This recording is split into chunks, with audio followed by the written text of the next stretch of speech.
Salam, selamat petang saudaraku yang dikasih Tuhan.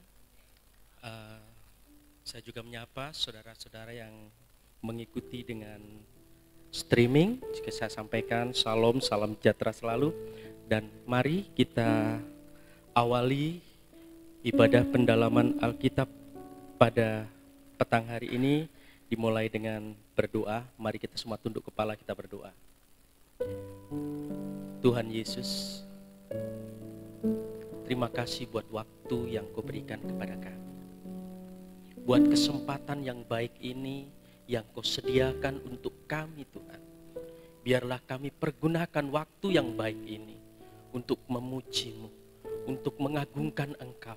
Terlebih lagi Tuhan, kami akan belajar kebenaran firman-Mu. Terima kasih Tuhan, terima kasih. Lawat kami Tuhan, pribadi lepas pribadi, keluarga lepas keluarga, sehingga Tuhan kami boleh cepat mendengar, cepat mengerti, bahkan cepat melakukan firman yang Kau ajarkan kepada kami pada petang hari ini. Terima kasih Bapa, saudara kami yang belum hadir, yang rindu untuk hadir tempat ini, mungkin dalam perjalanan, hentar tibahkan kami, tibahkan mereka di tempat ini, berkumpul bersama kami tempat ini untuk memuji dan membesarkan nama Tuhan. Terima kasih Bapa dalam surga, dari awal, pertengahan, hingga akhirnya ibadah PA pada petang hari ini kami serahkan sepenuhnya kepada otoritas-Mu sepenuhnya. Biarlah Engkau sendiri yang beracara dari awal hingga akhirnya ibadah PA pada petang hari ini. Di dalam nama Tuhan Yesus kami siap untuk memuji-Mu, siap untuk mendengarkan firman-Mu. Haleluya. Amin. Mari kita awali pujian kita dengan satu pujian di Psalm 160, penyerahan hidup.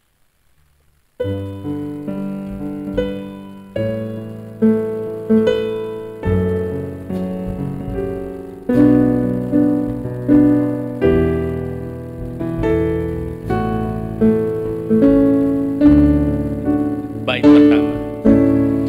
Ku serahkan segenap hidupku dalam roh dan kasih, agar ulahku berkenan padamu. Biar ku serahkan segala perkara yang masih mengikatku, agar dibebaskan oleh darah-Mu. Ref.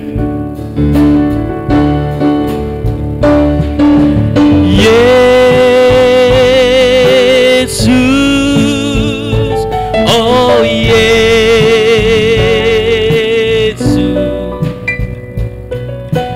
penuhkan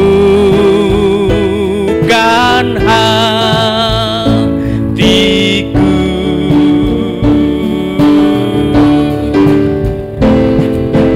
dengan kasih-Mu,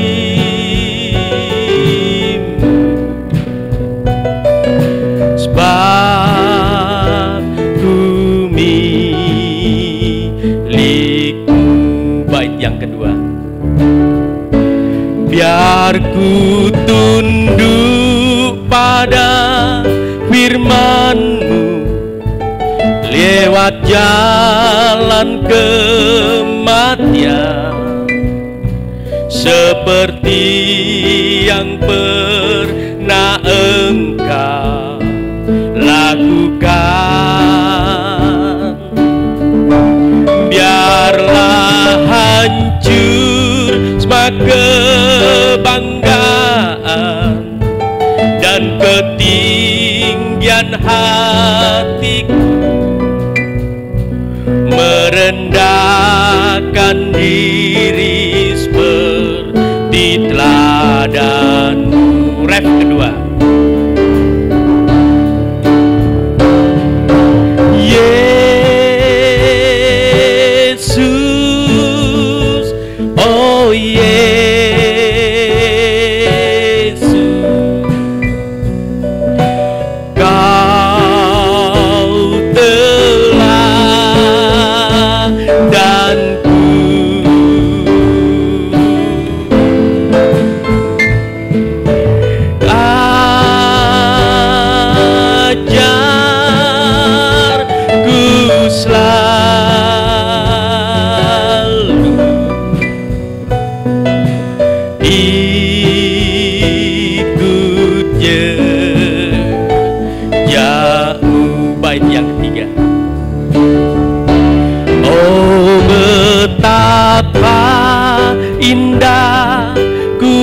kuasa, kita gugur serang, sebab Kau sendiri menjadi pembela. Semua derita dan air mataku oleh kuasa firman membawaku pada kemuliaan-Mu. Bait yang ketiga diulang dari awal.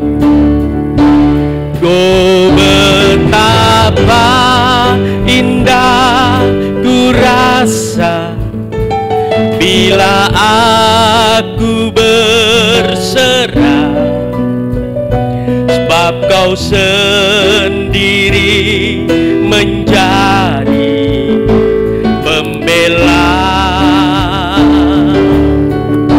Semua derita dan air mataku oleh kuasa firman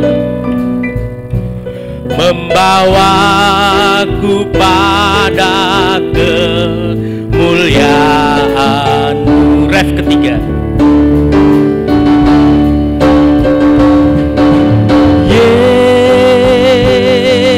Yesus, oh Yesus,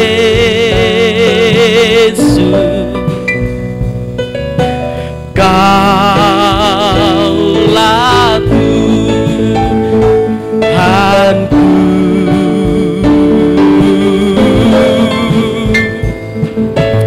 Dalam dukaku,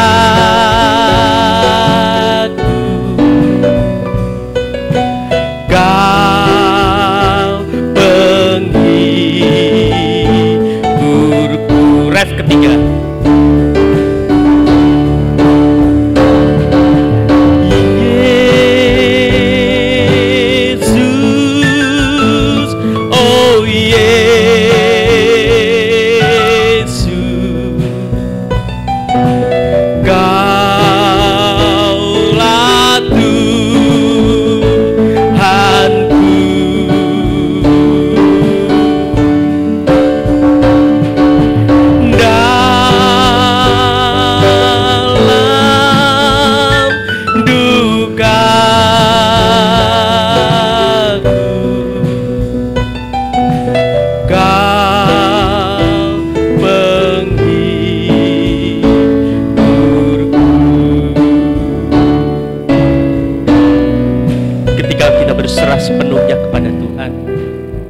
Tuhan senantiasa memimpin kita, mengangkat kita, bahkan Tuhan memulihkan keadaan kita, sebab Dialah teladan yang harus kita contoh. Kita akan terima firman Tuhan. Kita sambut firman Tuhan dengan Psalm 141. Berfirmanlah ya Yesus.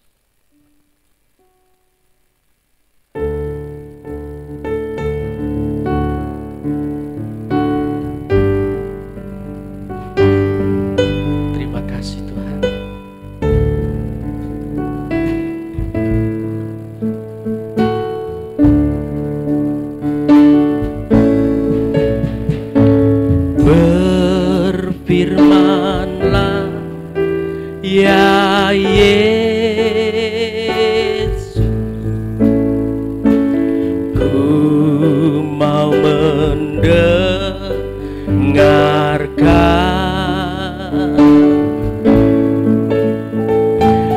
Berfirmanlah ya Yesus, hilangkan takutku. Berfirmanlah, berfirmanlah, ya berfirmanlah. Inilah doaku,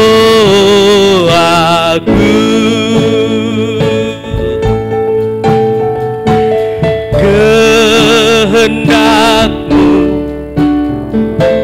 Ku mengerti, berfirmanlah ya Yesus. Katakan berfirmanlah.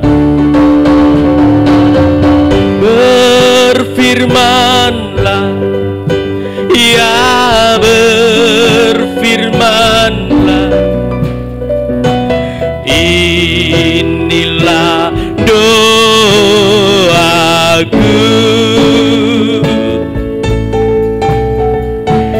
Kehendak-Mu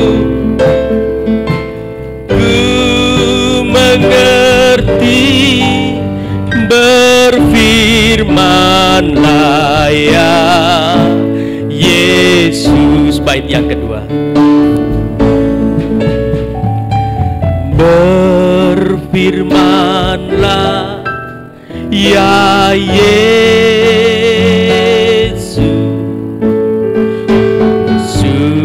sucikan hatiku.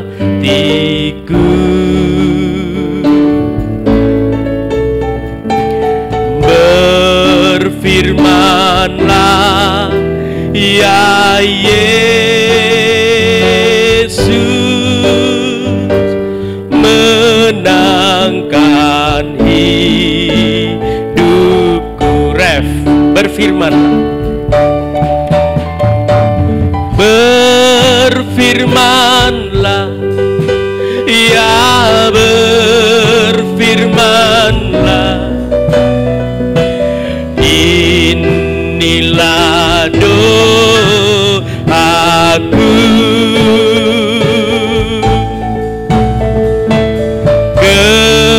Kehendak-Mu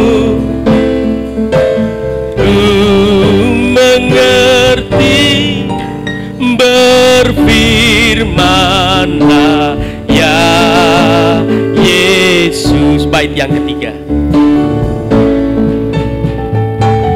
Berfirmanlah ya Yesus, ku serahkan hidupku. Berfirmanlah ya Yesus, sekarang ku milik-Mu. Berfirmanlah, berfirman. Berfirmanlah ya, berfirmanlah. Inilah doaku. Kehendak-Mu, kehendak-Mu ku mengerti, berfirmanlah ya Yesus. Berfirmanlah, berfirmanlah ya, berfirmanlah. Inilah doaku.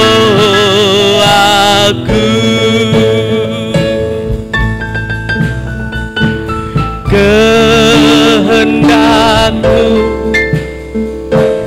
ku mengerti, berfirmanlah ya Yesus. Berfirmanlah, berfirmanlah. Mari saya jemput semua bangkit berdiri. Amin. Inilah doa kami Tuhan.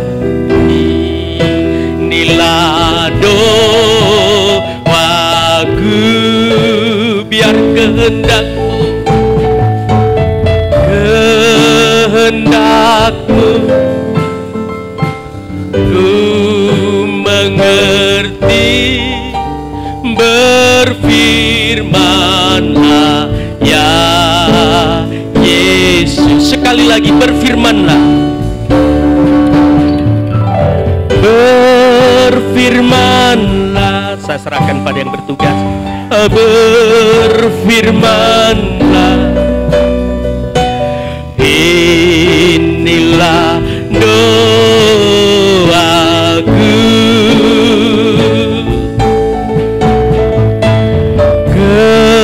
Kehendakmu ku mengerti. Berfirmanlah ya Yesus. Mari kita tunduk kepala, kita berdoa.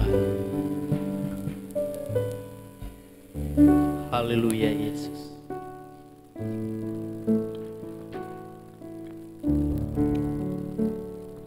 Inilah yang menjadi doa dan sekaligus pengharapan kami Tuhan. Kami rindu untuk senantiasa Engkau menyatakan kehendak-Mu. Itulah pemberitaan daripada firman-Mu. Firman-Mu yang membuat kehidupan kami dahulu yang tidak pernah mengerti akan firman Tuhan. Tapi oleh karena kuat kuasa Roh-Mu yang suci, kami manusia darah daging Tuhan dimampukan untuk dapat mengerti akan firman-Mu. Untuk itulah Tuhan, inilah sungguh-sungguh yang jadi doa dan pengharapan kami untuk Engkau nyatakan firman-Mu pada petang sore hari ini. Nyatakanlah firman-Mu yang adalah pribadi daripada Engkau, dan urapilah kami dengan kuat kuasa Roh-Mu yang suci mulai dari hamba-Mu, untuk kami bisa menyampaikan firman-Mu dengan jelas, dengan benar dan dengan murni, menyampaikan firman-Mu dengan sesuai dengan kehendak-Mu dan dengan kasih sayang-Mu. Biarlah firman-Mu adalah jawaban dan sekaligus pernyataan daripada pribadi-Mu. Dan juga kami yang duduk dan dimanapun juga kami berada yang menyaksikan live streaming saat ini Tuhan, juga urapi dengan kuat kuasa Roh-Mu yang suci pula Tuhan, untuk kami mampu mendengar, mengerti, percaya, yakin akan firman-Mu, bahkan kami juga mampu untuk mempraktekkan firman-Mu dalam setiap kehidupan kami. Biarlah sungguh nyata saat ini, firman dan urapan Roh Kudus merupakan kedua tangan yang Tuhan ulurkan kepada kami, untuk menjangkau jiwa-jiwa kami yang masih jauh daripada Engkau Tuhan, supaya kami selalu berada di dalam pelukan kehangatan cinta kasih-Mu, dan kami tidak akan pernah terlepas Tuhan dari pelukan kasih-Mu, dan tangan-Mu juga mampu untuk mengangkat kehidupan kami dari ketenggelaman dosa-dosa kami, kelemahan kami, kesalahan kami. Bahkan tangan-Mu mampu untuk mengangkat kami tinggi sama seperti Engkau tinggi Tuhan. Bahkan juga tangan-Mu mampu saat ini untuk menjamah setiap kehidupan kami, untuk dibenarkan, disucikan, bahkan sampai sewaktu-waktu kami dapat disempurnakan sama seperti Engkau sempurna, sehingga juga kami tidak akan pernah ragu untuk mengangkat kedua tangan kami. Kami menyambut kedua uluran tangan-Mu Tuhan. Kami hanya menyembah Engkau, menyerahkan seluruh hidup kami, bahkan sampai detak jantung kami serahkan ke dalam tangan belas kasih kemurahan-Mu. Engkau yang memberikan kepastian bagi kami Tuhan, untuk hidup sekarang ini, masa depan yang indah, bahkan sampai kehidupan yang kekal. Segala kuasa-kuasa jahat, kuasa iblis yang tidak mengganggu saat firman-Mu disampaikan, yaitu lewat kuasa roh ngantuk, roh keras hati, roh main-main, kami bersatu hati memanggil nama-Mu yang berkuasa untuk usirkan dia. Dalam nama Yesus pergi, darah Yesus yang berkuasa. Terima kasih Tuhan, Tuhan tolong kami, Tuhan berkemurahan bagi kami. Mohon belas kasih kemurahan-Mu bagi kami. Dalam nama Tuhan Yesus Kristus, kami sudah berdoa. Haleluya. Amin. Silakan duduk.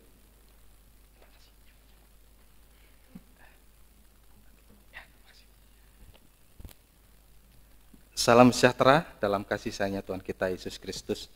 Selamat mendengarkan firman Tuhan dimanapun Bapak Ibu berada, baik yang ada di tempat ini, juga mungkin yang di rumah-rumah yang menyaksikan ibadah live streaming. Biarlah kasih Tuhan, bahagia Tuhan saat ini dilimpahkan di tengah kita sekalian. Puji Tuhan, kita masih berada di dalam pendalaman Alkitab kita, yaitu masih di dalam Injil Matius pasal 6, ayat yang ke-1 sampai yang kedua. Injil Matius pasal 6 ayat 1 sampai yang kedua. Ingatlah, kata ingatlah ini adalah sesuatu yang tidak boleh dilupakan. Sebab seringkali kelemahan manusia ini yaitu tadi seringkali melupakan seperti apa yang pernah Disebutkan oleh Rasul Paulus juga seperti seorang laki-laki yang berada di cermin. Begitu dia bercermin, setelah bercermin dia keluar sudah lupa, bentuk rupanya ini dia lupa. Ya itulah memang kelemahan manusia. Makanya ini diingatkan oleh Tuhan. Ingat, sesuatu yang tidak boleh dilupakan. Bahkan sampai harus diingat selama-lamanya. Ini kata ingat. Kemudian, jangan kamu melakukan kewajiban agamamu di hadapan orang supaya dilihat mereka, karena jika demikian, kamu tidak beroleh upah dari Bapamu yang di surga. Ayat yang kedua. Jadi apabila engkau memberi sedekah, janganlah engkau mencanangkan hal itu seperti yang dilakukan orang munafik di rumah-rumah ibadat dan di lorong-lorong supaya mereka dipuji orang. Aku berkata kepadamu, sesungguhnya mereka sudah mendapat upahnya. Jadi ini satu peringatan daripada Tuhan, seperti yang tadi saya katakan dari awal, untuk tidak kita lupakan, bahkan kita ingat selama-lamanya tentang hal melakukan kewajiban agama. Nah, kalau saudara Bapak Ibu baca semua di dalam Matius pasal 6 sampai seterusnya, sebenarnya ada 3 kewajiban agama.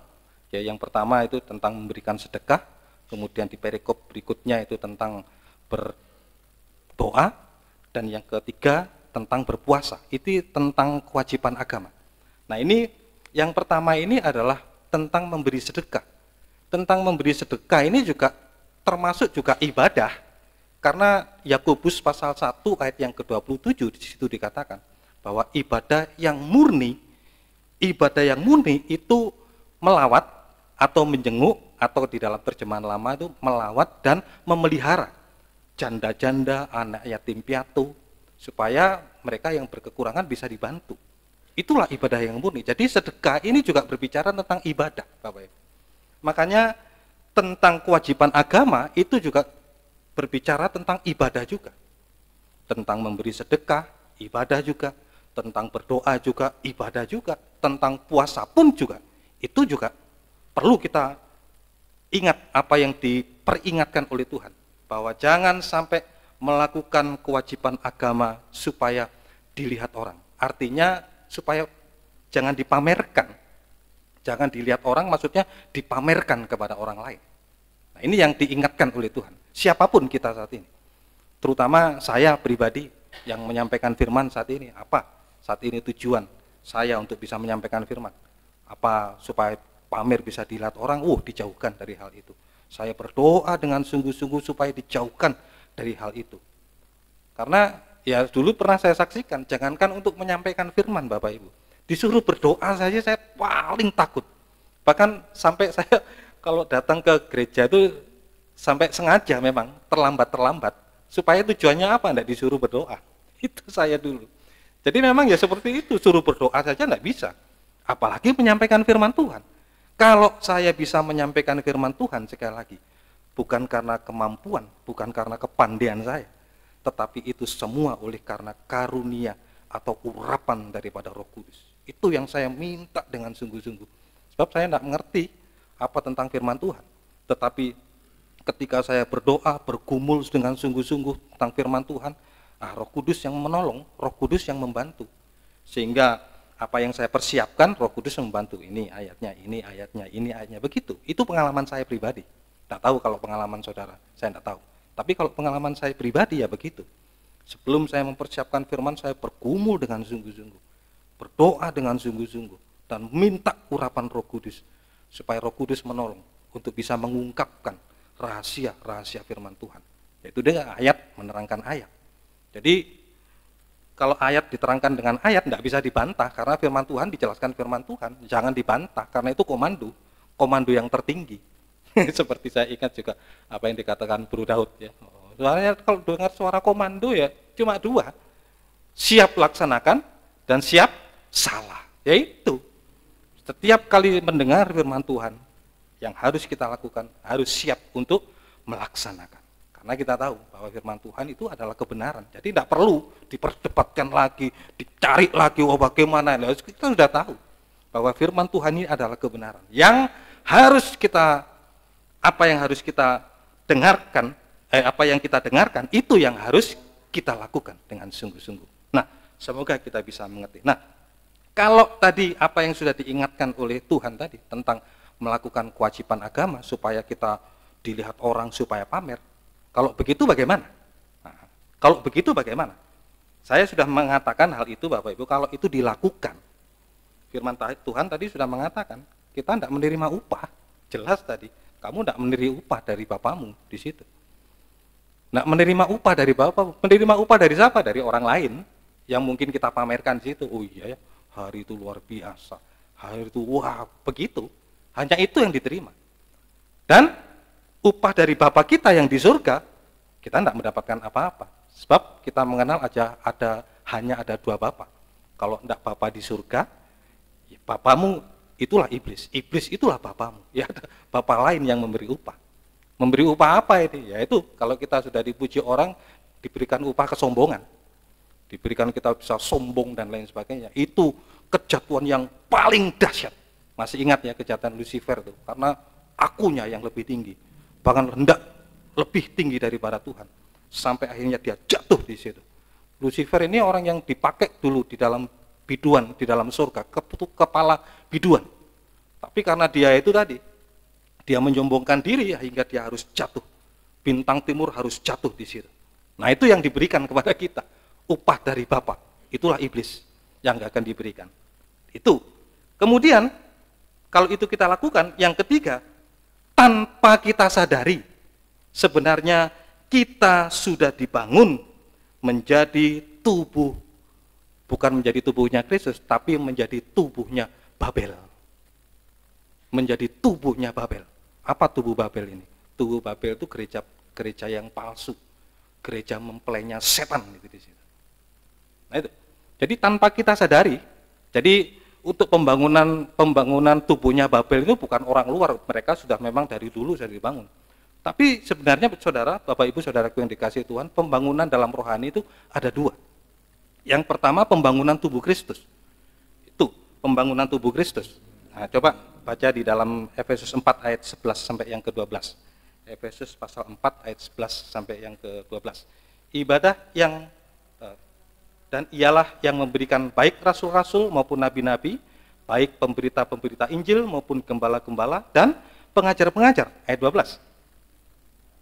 Untuk memperlengkapi orang-orang kudus bagi pekerjaan pelayanan, bagi pembangunan tubuh Kristus. Jadi pembangunan rohani itu ada dua.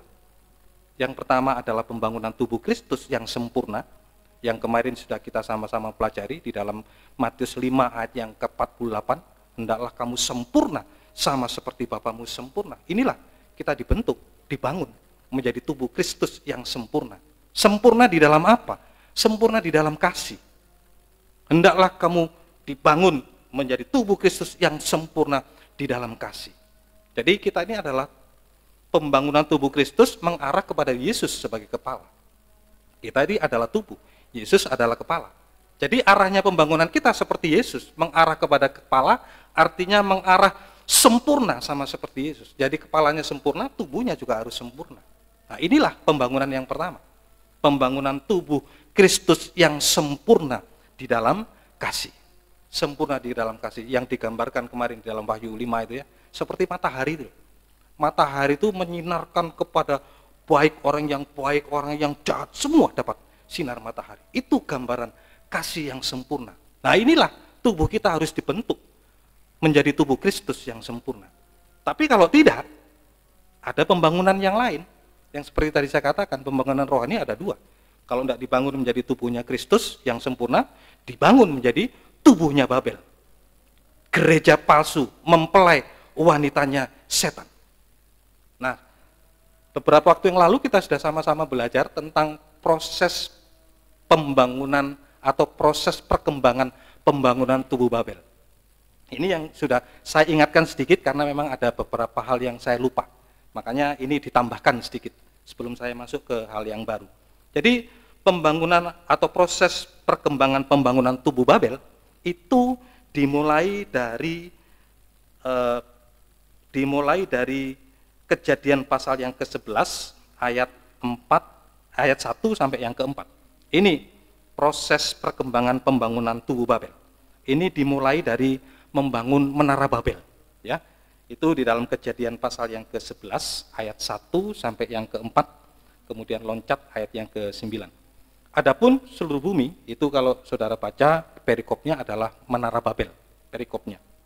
Jadi, adapun seluruh bumi, satu bahasanya dan satu logatnya. Ayat 2. Maka berangkatlah mereka ke sebelah timur dan menjumpai tanah datar di tanah Sinear. Lalu menetaplah mereka di sana. Ayat 3. Mereka berkata kepada yang lain, marilah kita membuat batu bata dan membakarnya baik-baik. Lalu bata itulah dipakai mereka sebagai batu dan tergala-gala sebagai tanah liat. Ayat yang keempat. Agak cepat ke Ferry. Ayat yang keempat, bisa? Tidak bisa.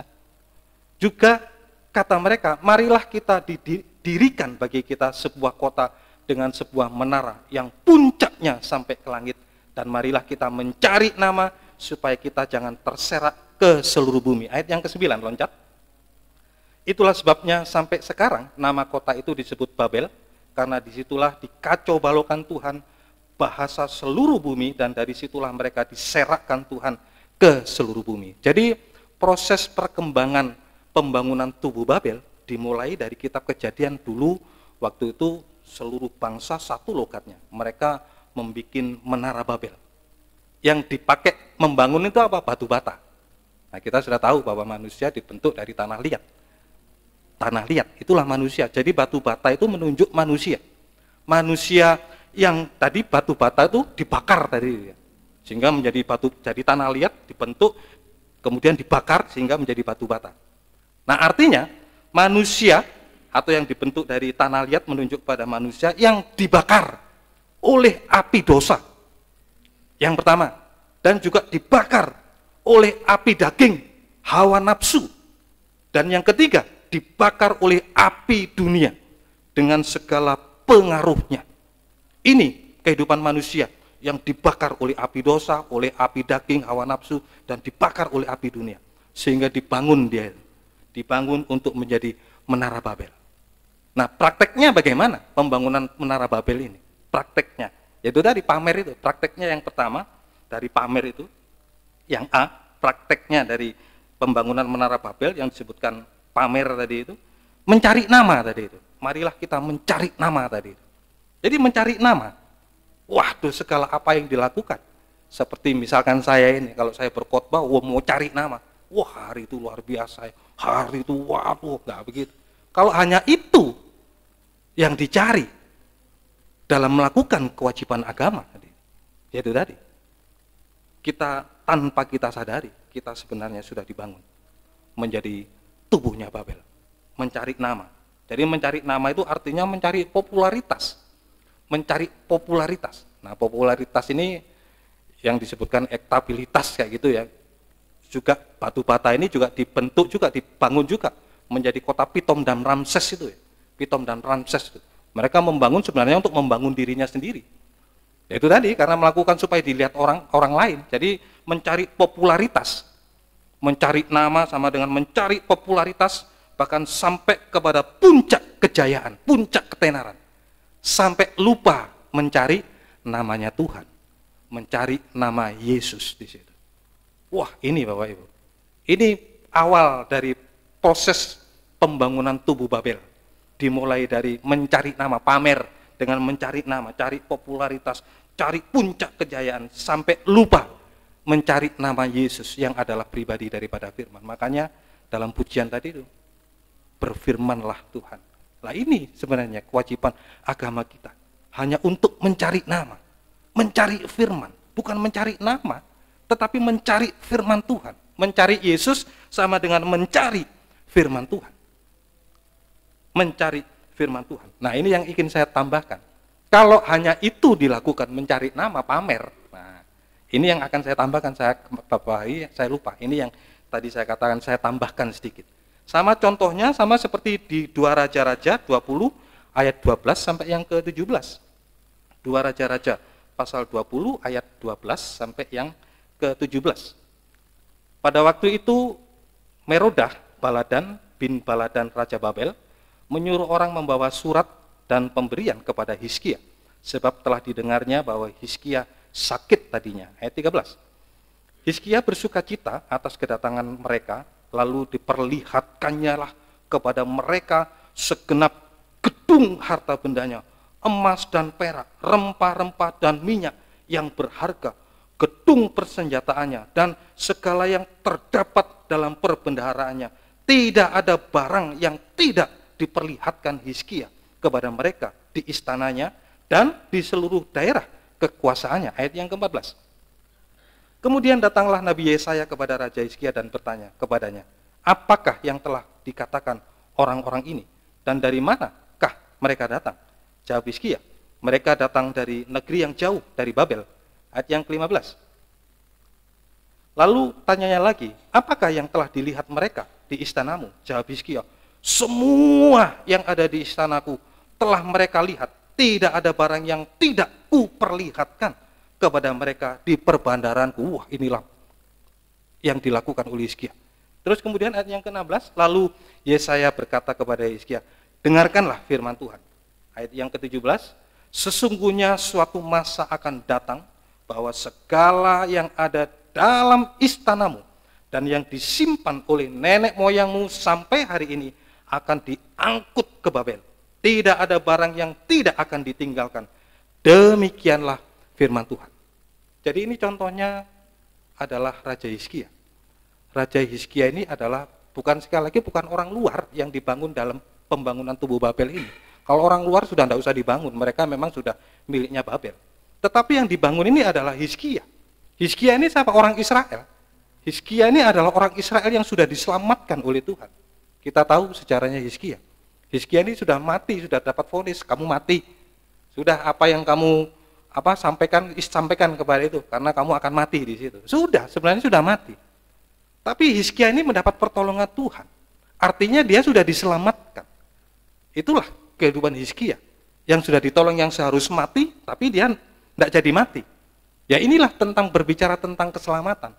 Atau sekarang digambarkan sebagai anak-anak Tuhan yang sudah menerima keselamatan, yang sudah percaya kepada Yesus, seperti Hizkia yang seharusnya mati tapi tidak mati, beroleh keselamatan. Nah, kita pun juga begitu, seharusnya kita mati bangsa kafir, tapi kita beroleh keselamatan, percaya kepada Yesus, bertobat, dan kita hidup baru di situ. Dan juga ini bicara Hizkia ini adalah seorang raja, dia punya jabatan pelayanan, orang yang sudah mendapatkan keselamatan, bahkan dia sudah mendapatkan jabatan pelayanan, seperti yang kita baca tadi, di dalam Efesus 4 ayat yang ke-11. Dia sudah mendapatkan jabatan pelayanan. Dia seorang raja di situ, punya jabatan pelayanan. Tapi ingat, kewajiban dia melakukan kewajiban agamanya hanya supaya dilihat oleh orang lain. Dia pamerkan semua itu kepada orang-orang Babel di situ. Maka Yesaya mengatakan, apa yang kamu lakukan? Wah, aku sudah menunjukkan kepada orang-orang. Satu masa nanti, apa yang kamu perlihatkan kepada orang-orang Babel, semua akan diangkut ke Babel. Wah, ngeri Bapak Ibu. Jadi makanya ini adalah satu awasan perhatian sungguh-sungguh. Seperti yang Tuhan Yesus katakan dari awal, ingat, jangan sampai kita lupakan itu. Harus kita ingat sampai kapanpun juga. Bahkan sampai selama-lamanya. Dalam melakukan kewajiban agama itu jangan sampai kita pamer. Akibatnya seperti Hizkia tadi. Diangkut semua. Sudah menjadi milik Babel, sudah. Nah, inilah tadi prosesnya pembangunan milik Babel. Dimulai dari mencari nama, membangun menara Babel. Mulai dari mencari nama, mencari popularitas, sampai lupa mencari nama Tuhan. Akhirnya dia sudah diangkut menjadi tawanan Babel dia di situ. Demikian pula juga dengan kita. Kehidupan kita yang sudah diselamatkan, yang sudah dipercaya kepada Yesus, yang sudah mendapatkan keselamatan, dan juga mendapatkan jabatan pelayanan sebagai imam-imam, raja-raja. Kalau kewajiban agama kita hanya untuk dipertontonkan kepada orang, dipamerkan kepada orang lain, sayang, sungguh sekali sayang. Tanpa kita sadari sebenarnya, kita sudah dibangun menjadi tubuhnya Babel. Wah, makanya saya bersyukur kepada Tuhan. Tuhan selalu ingatkan ini. Supaya itu tadi, saat mulai ada muncul dalam kehidupan kita, kita ingat firman Tuhan ini. Roh Kudus yang menolong kehidupan kita. Supaya itu tadi, kita tidak, tanpa kita sadari sebenarnya kita sudah dibangun menjadi tubuh Babel. Nah, kemudian Bapak Ibu, ini sebagai yang pertama, proses perkembangan pembangunan tubuh Babel. Kemudian yang kedua, proses pembangunan tubuh Babel, ini yang sudah beberapa waktu yang sudah saya pernah juga sampaikan, tapi saya ingatkan lagi sedikit, itulah dari pertama tadi membuat atau membangun menara Babel, yang kedua, membangun kerajaan Babel. Sudah meningkat lagi ini, tadi membangun menara Babel, sekarang sudah membangun kerajaan Babel. Kerajaan Babel ini menunjuk kepada kesombongan. Ingat tadi ya, orang pamer itu maksudnya ya supaya sombong. Ya itu sudah. Orang pamer itu tujuannya cuma satu, sebenarnya dia ingin sombong. Itulah yang betul-betul terjadi. Jadi kerajaan Babel ini adalah menunjuk tentang kesombongan, tentang ketinggi-hatian. Kemarin yang pertama, kesombongan yang pertama dari Daniel 4 ayat 30 sampai 34, kesombongan dari Raja Nebukadnezar, Raja Babel, Raja Nebukadnezar. Nah, di situ dia katakan, oh dia mengandalkan hanya kekuatannya sendiri, mengandalkan kekuatannya sendiri, mengandalkan kepandaiannya sendiri. Nah, kalau saya tadi berbeda Bapak Ibu, kalau saya mau melayani Tuhan, saya bukan mengandalkan kepandaian, kayak saya punya ijazah S1 barangkali, punya ijazah S2, tidak. Tapi saya membutuhkan Roh Kudus. Tapi kalau Raja Babel membangun kerajaan Babel, tidak perlu semuanya itu. Hanya kepandaian, hanya kekuatannya, hanya ijazahnya, hanya kekayaannya, itu yang diandalkan. Seperti Raja Nebukadnezar ini. Itu sebenarnya kesombongan. Ingat, kalau membangun kerajaan Babel dengan kesombongan seperti Raja Nebukadnezar, maka akibatnya Raja Nebukadnezar direndahkan oleh Tuhan. Dia dibuat sama seperti binatang di situ. Wah, dibuat sama seperti binatang, sudah tidak ada akal budinya. Tidak ada punya hati nurani. Yang ada hanya naluri untuk menyakiti, bahkan sampai untuk membunuh. Itulah binatang. Makanya Bapak Ibu perhatikan dengan sungguh-sungguh. Sebenarnya kalau kita dalam melakukan kewajiban agama kita dengan ketinggi hatian, makanya dulu saya pernah sampaikan, dulu pola kita, pola pelayanan kita harus sesuai dengan tabernakel, karena itu pola kerajaan surga. Jadi saya tuh bersyukur dulu mengenal tabernakel. Saya dulu alirannya bukan dari situ. Tapi begitu saya mendengar tabernakel, wah luar biasa. Karena mengajarkan seluruh pola surga. Segala pelayanan kita harus sesuai dengan pola tabernakel. Saya pernah sampaikan pada waktu itu, semua perkakas yang di dalam tabernakel itu dibuat semua ada gelang-gelangnya Bapak Ibu. Ada gelang-gelangnya, maksudnya untuk apa? Untuk dipikul. Kalau dipikul itu bukan satu orang, tapi 4 orang di situ. Nah, kalau memikul satunya tinggi, satunya rendah, waduh sudah jungkir balik di situ sudah. Jungkir balik di situ. Karena ada kesombongan. Tapi kalau sama-sama merendahkan diri, sama-sama sudah rendah di situ, waduh enak sudah pelayanannya. Satu saja menyombongkan diri. Karena apalah itu dah, karena pandailah, karena punya ijazah lah, punyanya apa saja di situ. Itu hanya itu yang dia andalkan. Sudah hancur sudah pelayanannya. Semuanya sudah morat-marit, jungkir balik sudah di situ. Makanya di dalam setiap pelayanan harus ada satu kerendahan hati, sama-sama merendahkan diri di hadapan Tuhan. Satu saja yang tinggi, jungkir balik dari situ. Berat pelayanan ini. Sungguh-sungguh terjadi.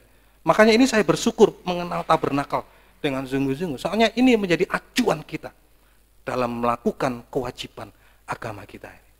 Tidak mengandalkan, tetapi hanya mengandalkan Tuhan, mengandalkan Roh Kudus. Kalau tidak, akan direndahkan oleh Tuhan seperti binatang, seperti Nebukadnezar. Dan yang kedua, kesombongan itu adalah kesombongan yang kedua itu seperti Raja Beltiasar, menghina perkakas Tuhan.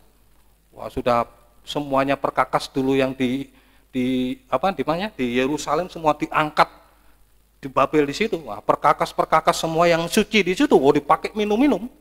Dipakai minum-minum di situ, ada menghargai. Ya inilah kesombongan dari situ. Jadi semua orang, silakan boleh melayani sekarang. Silakan boleh orang masih berdosa silakan melayani.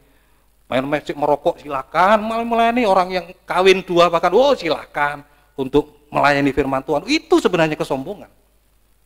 Tadi jelas di dalam Efesus tadi, orang yang melayani firman Tuhan itu bukan orang yang pandai, bodoh, kaya, miskin, tua, muda, tetapi hanya orang yang suci.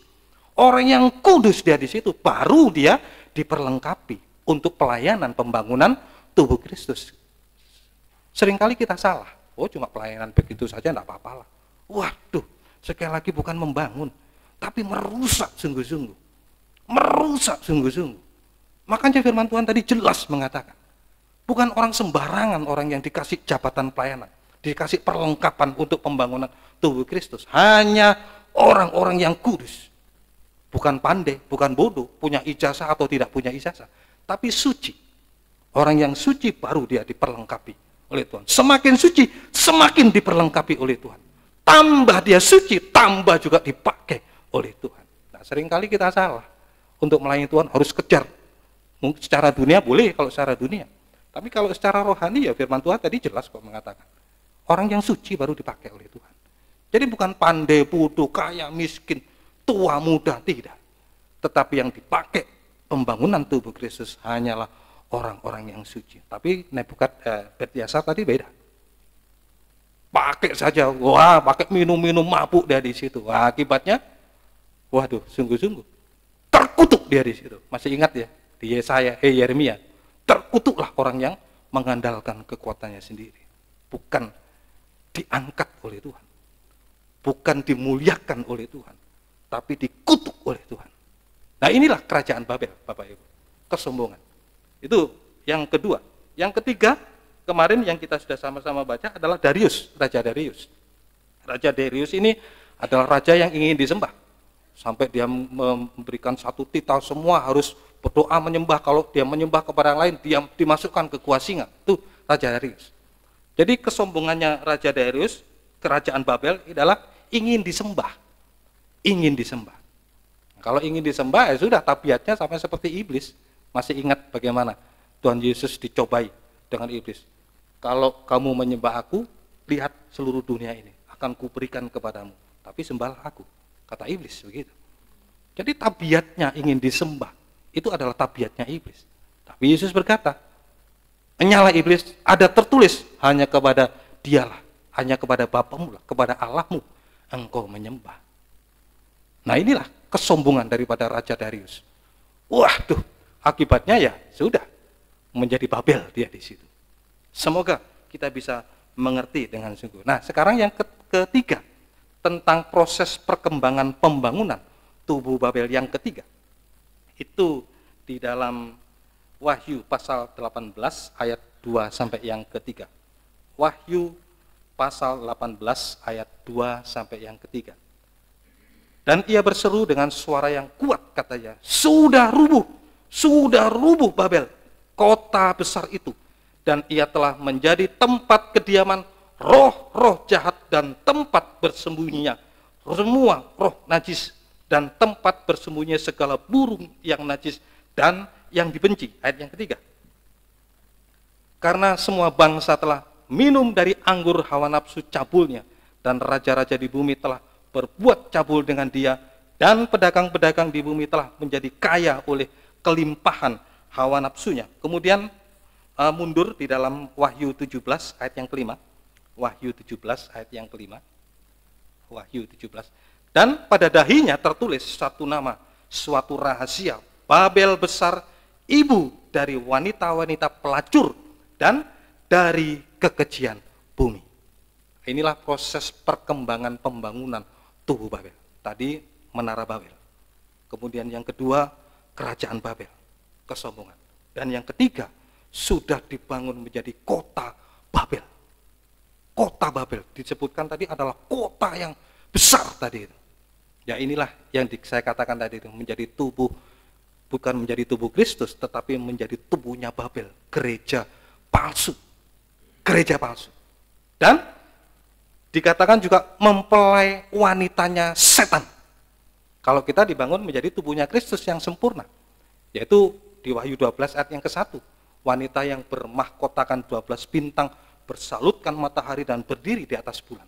Itu pembangunan tubuh Kristus sampai mengarah ke sana.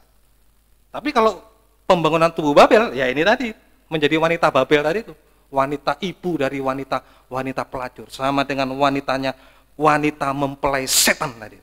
Bukan mempelainya Tuhan, tapi mempelai wanitanya setan. Ini sudah puncaknya, topnya ini, pembangunan tubuhnya Babel ini, sampai menjadi kota besar, yaitu gereja atau tubuh yang sempurna di dalam kejahatan dan kenajisan. Saya ulangi sekali lagi. Jadi kalau sudah dibangun menjadi kota Babel, kota yang besar tadi, sama dengan sudah menjadi gereja atau tubuh yang sempurna dalam kejahatan dan kenajisan. Ya itulah tadi yang saya katakan sudah. Menjadi mempelai wanitanya setan. Waduh, sekali lagi Bapak Ibu, ya inilah memang betul-betul yang terjadi pembangunan saat ini. Makanya saat ini bagi kita, ya jangan sampailah kita di situ. Dengan firman ini kita selalu diingatkan. Makanya Tuhan Yesus tadi mengingatkan, ingat. Nah, dengan firman ini kita diingatkan oleh Tuhan Yesus. Kita dibangun menjadi apa sekarang? Menjadi tubuhnya Tuhan yang sempurna atau menjadi tubuhnya Babel yang sempurna juga, tapi di dalam kejahatan dan kenajisan. Nah, ini pilihan yang menentukan sekali lagi. Bukan Tuhan memaksa, yang menentukan kita sendiri. Tapi Tuhan sudah mengingatkan kepada kita.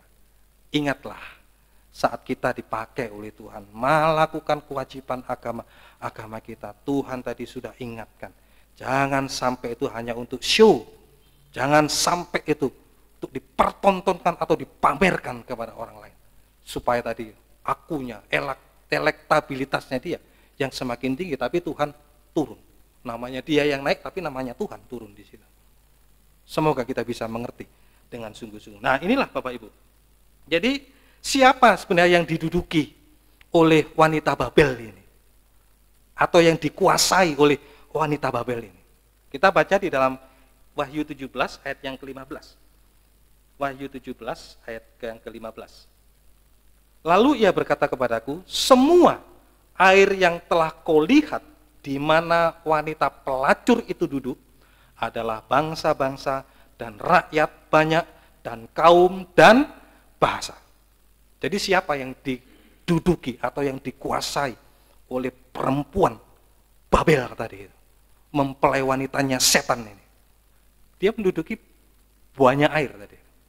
Banyak air. Dia duduk di banyak air. Jelas tadi firman Tuhan mengatakan. Siapa banyak air tadi itu? Banyak air tadi disebutkan adalah segala bangsa, segala suku, dan segala bahasa. Itu yang diduduki, termasuk juga bangsa Israel juga. Bangsa ini di dalam Alkitab cuma dua, bangsa Israel dan bangsa kafir. Tadi dikatakan adalah bangsa-bangsa, termasuk juga bangsa Israel juga, yang tidak mau dibangun menjadi tubuh Kristus tadi itu. Sudah diingatkan tapi tidak ingat-ingat, lupa terus. Saya sudah kemarin juga menyampaikan di Jatiroto, Tuhan Yesus sampai heran kepada bangsa pilihannya dia. Heran Tuhan Yesus, kenapa? Kok sampai Tuhan Yesus ditolak ya? Padahal bangsa Israel adalah bangsa pilihannya. Tuhan Yesus sampai heran. Orang pilihannya, bangsa yang dikasih tapi menolak. Itu yang terjadi betul-betul. Jadi yang diduduki oleh wanita Babel, itulah adalah tadi dikatakan banyak air, menunjuk segala bangsa, segala suku, dan segala bahasa. Termasuk kita juga bangsa kafir, yang tidak mau dibangun menjadi tubuh Kristus yang sempurna. Atau juga diingatkan tapi tidak mau ingat. Diingatkan tapi tidak mau ingat. Nah ini juga, tanpa kita sadari sebenarnya, kita sudah dibangun di situ, sampai menjadi kota Babel tadi. Jadi Bapak Ibu Saudaraku yang dikasihi oleh Tuhan, pekerjaan roh jahat, roh najis ini, ada yang tadi adalah kota Babel tadi, yang sempurna di dalam kejahatan dan kenajisan. Jadi pekerjaan roh jahat dan najis ini sedang bergentayangan saat ini. Sedang bergentayangan atau juga mengembara, mencari tempat untuk kediaman. Jadi makanya Bapak Ibu di doa pagi juga saya sudah menyampaikan hal itu, hati kita mau diisi apa saat ini? Mau diisi dengan firman Tuhan atau enggak? Kalau enggak diisi dengan firman Tuhan, ya ini yang akan ngisi tadi. Roh jahat, roh najis tadi itu. Sampai betul-betul sempurna di dalam kejahatan dan kenajisan.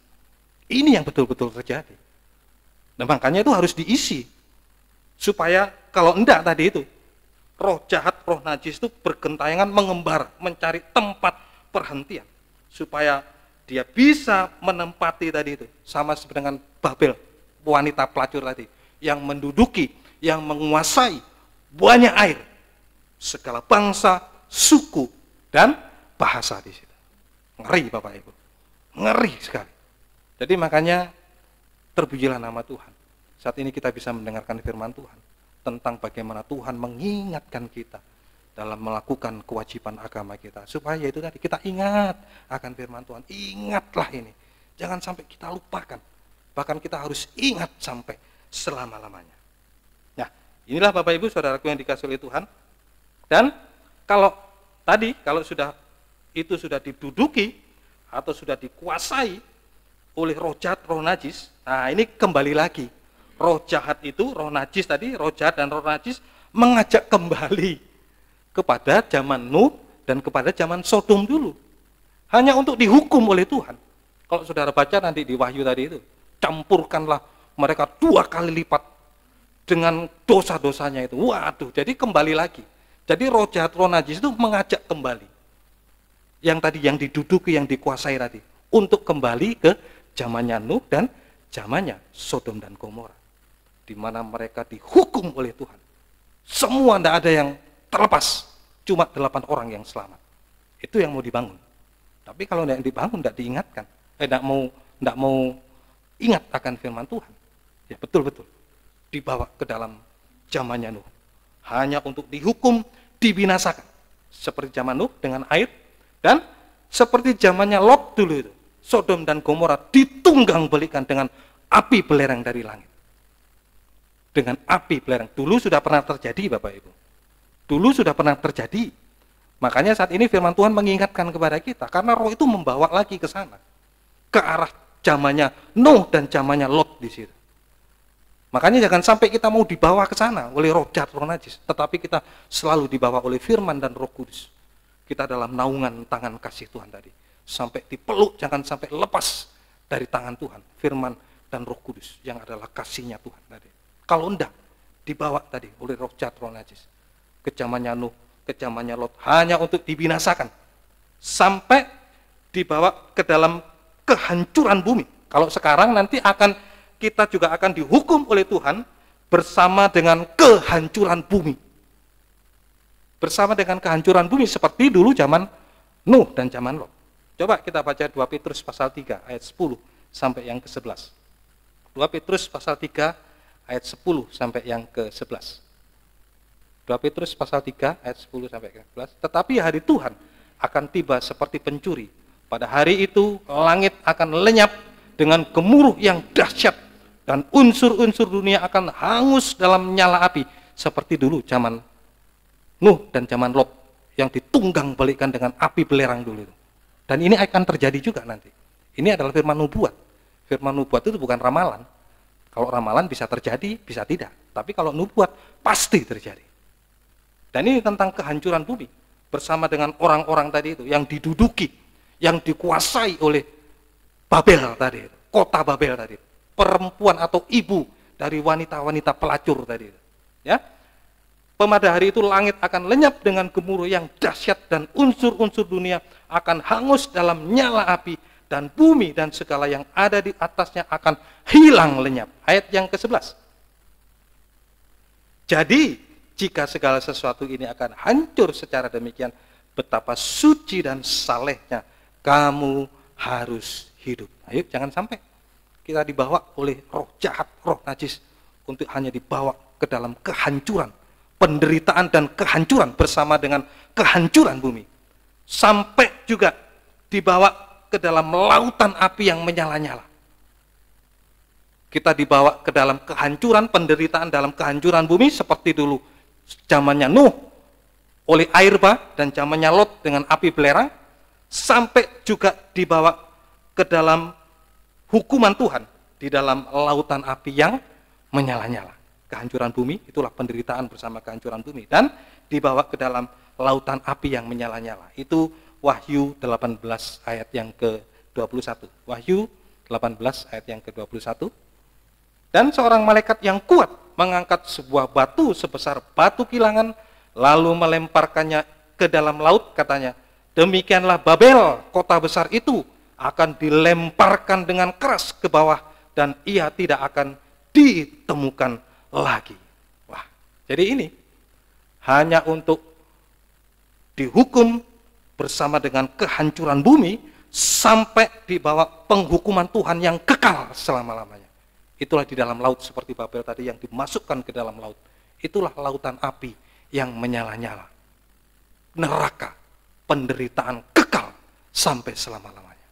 Makanya itu Tuhan ingatkan kepada kita pada kesempatan petang sore hari ini. Ayo biarlah sungguh-sungguh kita bersyukur kepada Tuhan. Kalau kita sungguh-sungguh dapat mengerti akan firman Tuhan ini, kita bersyukur. Segala apa yang Tuhan percayakan dalam pelayanan, di dalam segala kewajiban agama kita, ingat sekali lagi, jangan itu hanya untuk show, hanya untuk dipamerkan kepada orang lain. Yang ada hanyalah penghukuman Tuhan sampai penghukuman kekal selama-lamanya. Nah, sekarang bagaimana prosesnya supaya air yang banyak tadi itu tidak diduduki oleh perempuan Babel tadi itu, oleh wanita Babel tadi itu.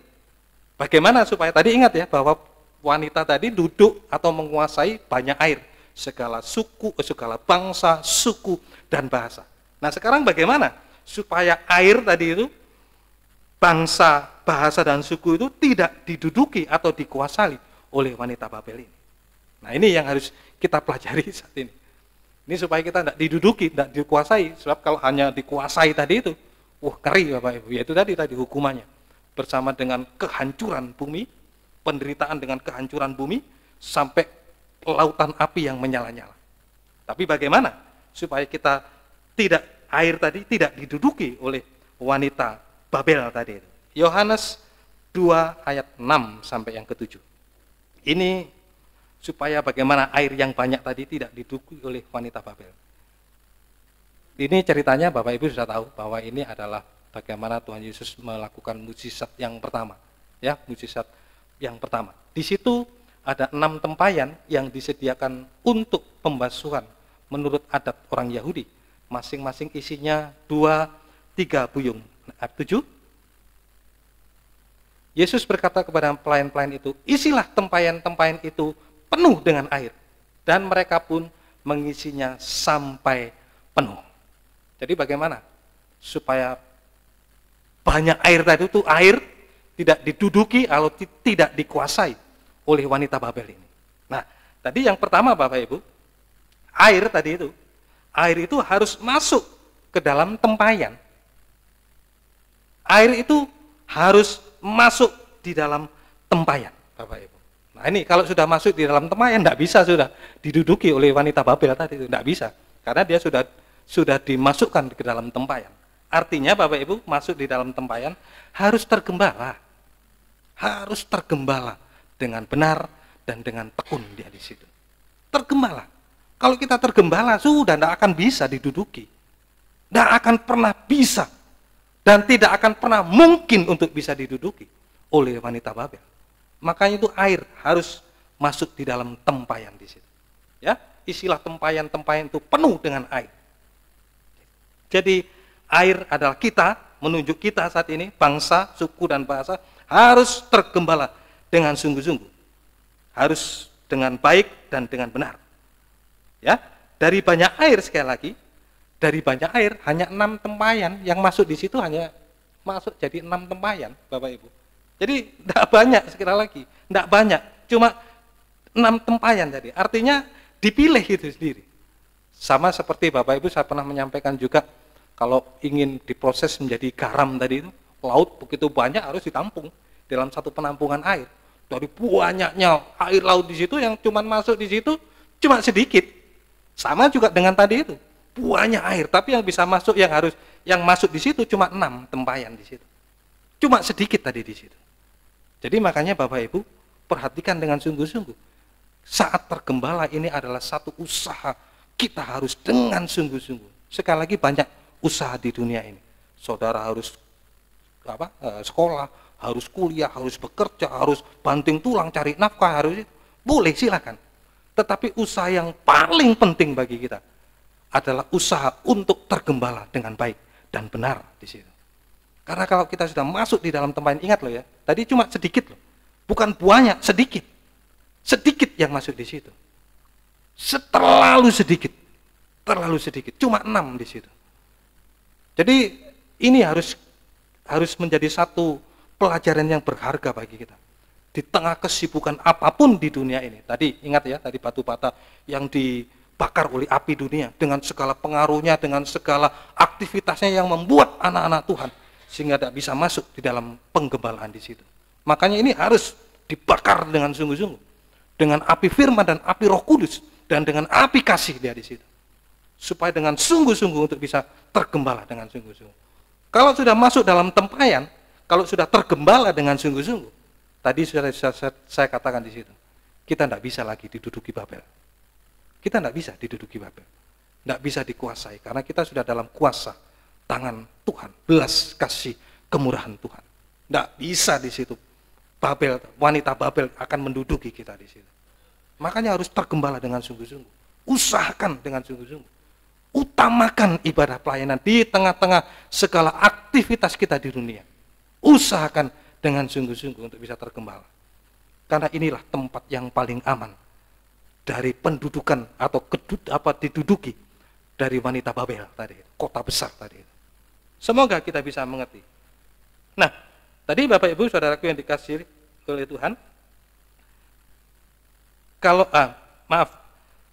yang kedua Bapak Ibu, jadi air yang banyak tadi harus masuk di dalam tempayan, dalam kandang pengembalaan. Kalau di dalam tabernakel adalah ruangan suci di situ. Nah, saat ini saudara juga seperti masuk dalam ibadah ini, semua dibatasi semua. Saudara mau apa-apa enggak bisa. Jadi tempat penggembalaan itu adalah tempat untuk membendung segala hawa nafsu kita ini. Supaya daging kita enggak liar, Bapak Ibu.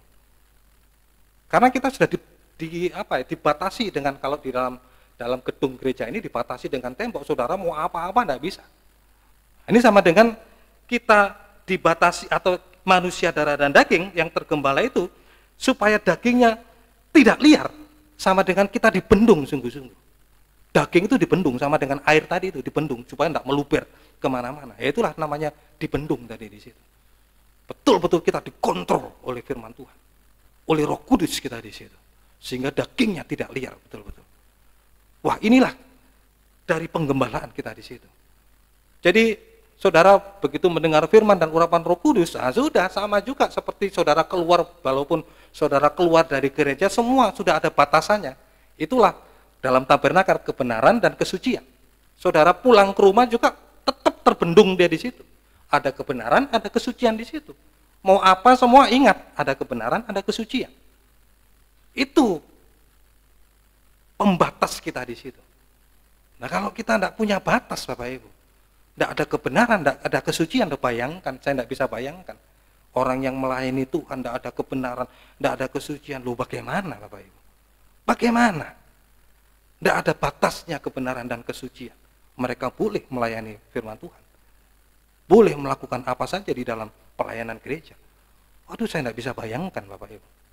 Makanya itu yang menjadi batas kita. Dimanapun kita berada, bukan hanya di gereja. Kita di luar pun, terutama di dalam rumah pun juga. Kita ada batas kebenaran. Kita ada batas kesucian di situ. Semua ada batasnya. Ada kebenaran. Di rumah tangga suami benar. Benar baik di dalam apa saja benar. Benar bagaimana? Ya benar mengasihi istri. Bukan mengasihi istrinya orang lain, tapi mengasihi istrinya, itu sudah ada batas kebenaran di situ. Dalam rumah tangga di situ. Sudah ada batasnya di situ. Istri juga begitu, sudah ada kebenaran di situ, batas kebenaran. Bagaimana istri? Harus tunduk sama suami. Bukan nanduk sama suami, tapi tunduk sama suami. Itu batas di situ. Dalam rumah tangga. Bukan hanya di gereja, sampai di rumah pun juga ada batas di situ. Anak-anak juga ada batas di situ. Harus menghormati, menghargai orang tua di situ. Orang tua juga begitu. Jangan sampai membuat anak-anaknya tawar di situ. Nah, semua ada batas di situ. Bukan hanya di gereja saja, tapi sekalipun di rumah kita juga ada batas kebenaran dan kesucian. Jaga sampai bisa suci, tidak bisa cemar lagi namanya. Sudah suci walaupun ada godaan, walaupun ada ancaman, walaupun ada apa saja, dia sudah ada batas dalam kesucian itu. Tidak gampang untuk berbuat dosa lagi di situ. Nah, itu batasnya kita. Ya, inilah tadi yang saya katakan tadi, kita dibendung di situ. Dibendung sehingga dagingnya tidak liar. Dagingnya tidak liar. Nah, Bapak Ibu saudaraku yang dikasihi Tuhan, juga demikian juga di dalam penggembalaan juga sama. Harus ada batas kebenaran dan kesucian. Sama-sama antar sidang jemaat juga harus punya batas kebenaran. Nggak boleh ada saling menipu lagi. Bayangkan kalau dalam satu gereja ada saling menipu di situ. Oh, saya ini dulu, saya utang dulu, nanti saya kembalikan. Waduh, bagaimana kalau begitu? Tidak ada batas di situ. Semua ada dibendung semua itu. Dalam ibadah, dalam rumah tangga, dalam ibadah pelayanan, antar sidang jemaat, antar juga imam-imam, antar juga hamba Tuhan, gembala, dan juga kepada seluruh jemaatnya, jemaat juga kepada gembala, semua ada batas. Ada kebenaran, ada kesucian di situ. Ini namanya dibendung di situ. Masuk dalam tempayan sehingga daging tidak bisa liar lagi. Tidak bisa liar lagi di situ. Wah, semoga kita mengerti. Semoga kita bisa mengerti dengan sungguh-sungguh. Jadi kalau belum tergembala dengan baik, dengan benar, ya sudah jelas tadi itu. Yaitu diduduki oleh Babel. Tapi kalau kita sudah tergembala dengan baik, tidak ada tempat lagi buat wanita Babel untuk menguasai kita. Amin Bapak Ibu. Jadi makanya sungguh-sungguh harus tekun tergembala dengan benar dan dengan baik di situ. Ya, tergembala dengan baik dan dengan benar di situ. Hasilnya, Bapak Ibu, di dalam tempayan, Bapak Ibu, di dalam tempayan, kalau sudah masuk di dalam tempayan, di situ dibentuk oleh firman Tuhan, disucikan oleh firman Tuhan, ya, di dalam tempayan terjadi mukjizat rohani, Bapak Ibu, terjadi mukjizat rohani. Ingat bahwa tadi mukjizat yang pertama di dalam perjamuan kawin tadi itu, kehabisan air anggur, Bapak Ibu. Nah, perjamuan kawin itu sama dengan berbicara tentang apa? Berbicara tentang kasih, Bapak Ibu. Ya, perjamuan kawin itu semuanya adalah dasarnya karena kasih. Kehabisan air anggur, kehabisan kasih di situ. Ingat bahwa kita dibentuk untuk menjadi gereja Tuhan yang sempurna di dalam kasih. Jadi semua pelayanan kita semua itu harus semuanya itu adalah kasih. Makanya kalau di dalam perjamuan kawin tadi kehabisan air anggur, waduh cilaka tadi. Kalau sudah kehabisan air anggur di dalam perjamuan nikah itu, kalau di dalam bangsa Israel itu dipermalukan sungguh-sungguh tadi. Malu sudah. Tidak ada air anggur di dalam perjamuan kawin, sangat memalukan itu sudah. Demikian pula juga dengan kita saat ini. Kalau kita tanpa kasih, Bapak Ibu. Ingat ya, kita dibentuk tadi. Kalau kita diproses tadi itu untuk benar, suci, sampai kasih tadi, sempurna di dalam kasih. Sempurna di dalam kasih. Nah, makanya itu Bapak Ibu, di dalam tempayan terjadi mukjizat. Itu tadi, ada mukjizat rohani. Yaitu air tadi itu, air tawar tadi itu, air tawar, jadi air anggur. Ini mukjizat rohani Bapak Ibu. Air tawar menjadi anggur.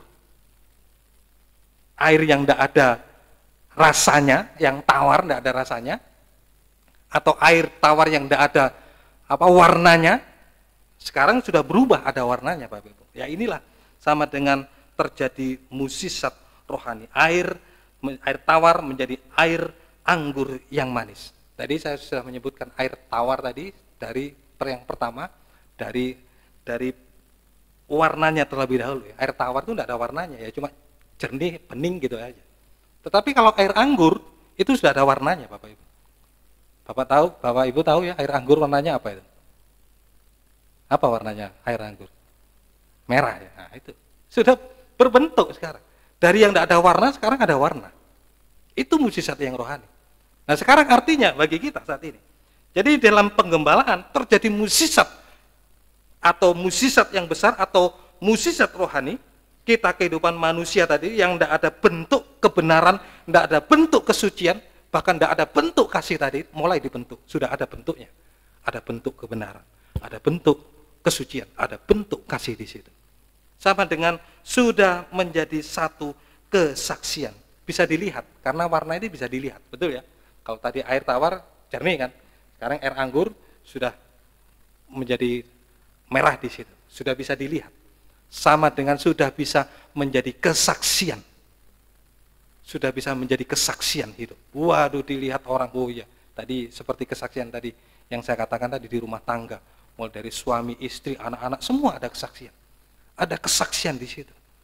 Ada keubahan hidup. yang dari air tawar tadi sudah berubah bentuk menjadi bentuk yang bisa dilihat oleh orang lain. Oh begitu ternyata ya orang yang betul-betul beribadah, yang sungguh-sungguh. Tapi kalau yang tidak sungguh-sungguh ya percuma, tidak ada hasilnya, tidak ada terjadi mukjizat rohani.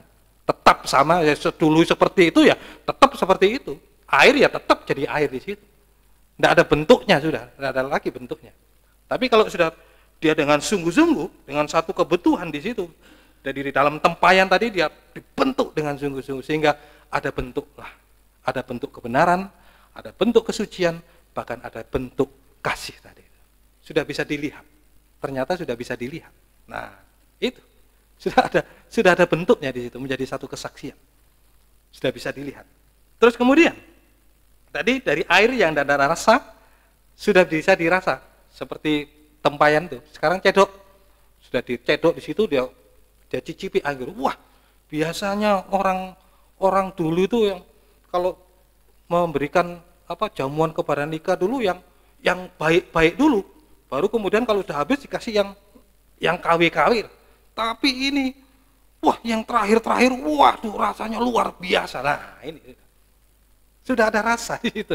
Rasanya manis, bisa dinikmati oleh orang lain. Bisa dinikmati oleh orang lain, Bapak Ibu. Oh ini air anggur yang sudah diubah dalam tempayan tadi. Yang sudah tergembala, dibentuk dalam penggembalaan. Dibentuk dengan firman, pengajaran yang benar dalam kabar mempelai dalam terang tabernakal. Mulai ada kasih di situ. Seringkali Bapak Gembala juga mengatakan, yang bisa berinteraksi itu bukan iman dengan pengharapan, tapi yang bisa berinteraksi, yang bisa dirasakan adalah kasih. Ini yang bisa dicicipi, Bapak Ibu. Sudah ada kasih di situ. Wah, luar biasa, Bapak Ibu. Luar biasa. Jadi makanya Bapak Ibu, saudaraku yang dikasihi oleh Tuhan, betapa pentingnya air itu harus masuk dalam tempayan, sama dengan harus tergembala dengan sungguh-sungguh. Kalau tidak, Bapak Ibu, hanya untuk diduduki Babel. Tadi akibatnya tadi kita sudah sama-sama tahu. Tapi kalau kita dibentuk oleh Tuhan, ada keubahan hidup, itu mukjizat rohani. Keubahan hidup dari yang tidak ada warna, sekarang sudah ada warna, sudah bisa menjadi kesaksian yang baik. Dari tidak ada rasa, sekarang ada rasa di situ yang bisa dinikmati oleh orang lain. Kasih itu yang bisa dinikmati oleh orang lain. Semoga Bapak Ibu bisa mengerti dalam hal ini. Kemudian sebagai ayat yang terakhir, Kidung Agung pasal 7 ayat 9 sampai yang ke-10. Kidung Agung pasal yang ke-7 ayat 9 sampai yang ke-10. Kata-katamu manis bagaikan anggur.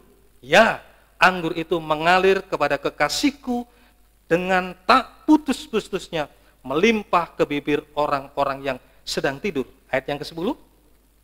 Kepunyaan kekasihku aku, kepadaku gairahnya tertuju. Jadi Bapak Ibu dikasih oleh Tuhan, jadi keubahan tadi itu dari air yang tidak ada warna, tidak ada rasa tadi itu sudah diubah menjadi ada warna dan ada rasa dan memberikan satu rasa bagi orang lain, memberikan sesuatu yang manis kepada orang lain. Maka tadi itu dikatakan perkataan manis adalah perkataan dari bangsa tadi itu, dari bangsa tadi yang dulu diduduki Babel tapi saat ini direbut oleh Tuhan. Kita ini saat ini. Perkataan manis dari bangsa kafir, kita ini yang manis kepada sesama dan kepada Tuhan. Kepada sesama kita bisa mengasihi sesama lewat perkataan, lewat perbuatan juga, dan kepada Tuhan. Nah, bagaimana perkataan yang manis kepada Tuhan ini? Perkataan manis kepada Tuhan ini tadi di ayat yang ke-9 tadi untuk orang tidur tadi. Jadi perkataan yang manis itu sama dengan membangunkan tidur, membangunkan Tuhan Yesus yang tidur di buritan tadi. Dengan perkataan-perkataan manis dan perbuatan-perbuatan manis kita ini. Tadi dikatakan bibir orang yang dengan tidak putus-putusnya melimpah ke bibir orang-orang yang sedang tidur tadi. Jadi perkataan yang manis, perbuatan yang manis itu sama dengan membangunkan Tuhan yang tidur di buritan tadi. Untuk apa? Dengan kata-kata manis dan berbuat kasih tadi. Untuk membangun, untuk menyelesaikan segala masalah-masalah kita. Ingat, kita bukan di Firdaus, kita masih dunia. Di dalam lautan dunia yang penuh dengan gelora, angin dan gelombang yang dahsyat. Yang setiap saat untuk menenggelamkan anak-anak Tuhan. Pelayan Tuhan pakai hamba-hamba Tuhan. tetapi dengan perkataan, dengan perbuatan kita yang manis tadi itu, membangunkan Tuhan Yesus yang tidur di buritan tadi itu. Untuk apa? Untuk menyelesaikan masalah-masalah, gelombang-gelombang di dalam lautan dunia. Tuhan Yesus juga mengatakan, diam, tenang. Maka lautan di gelombang di situ teduh, bukan hanya teduh, tapi dikatakan teduh sekali. Luar biasa Bapak Ibu. Ya inilah perkataan manis, perbuatan manis. Membangunkan Yesus yang tidur di buritan. Untuk apa? Untuk menyelesaikan segala masalah-masalah kita yang tidak bisa kita atasi. Dulu murid-murid tidak bisa diatasi. Kalau Petrus dulu dari kecilnya dia sudah jadi nelayan. Mungkin dia sudah berupaya dengan sepenuh tenaga dia. Wow, Petrus ini juga dari kecil loh dia punya pengalaman hebat. Tapi saat menghadapi badai topan yang dahsyat dengan pengalamannya dia, dengan kepandaiannya dia, tidak bisa dia mengatasi. Yang hanya bisa mengatasi hanyalah pribadi Tuhan Yesus. Petrus sudah berupaya, turunkan layar, wah ini buang saus, buang apa, wah. Tapi wah air tambah masuk, sampai tenggelam. Makanya dia dengan perkataan manis, Tuhan tolonglah aku. Nah ini perkataan manis kepada Tuhan.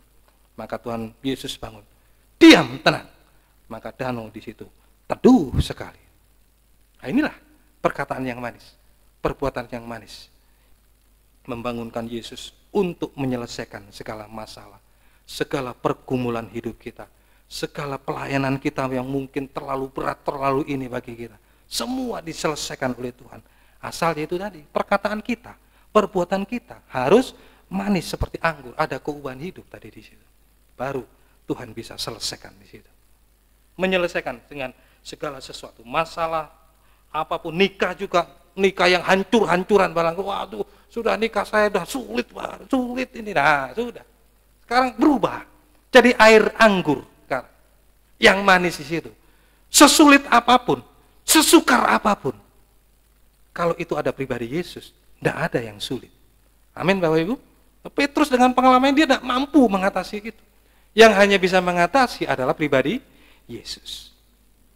Dalam nikah pun juga begitu, sudah hancur-hancuran barangkali.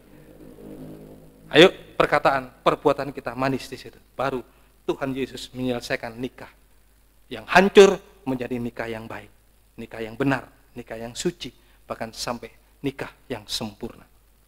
Kemudian Bapak Ibu, juga ayat yang terakhir tadi, Tuhan Yesus tadi itu membangunkan Yesus yang tidur tadi untuk apa? Untuk membawa kita.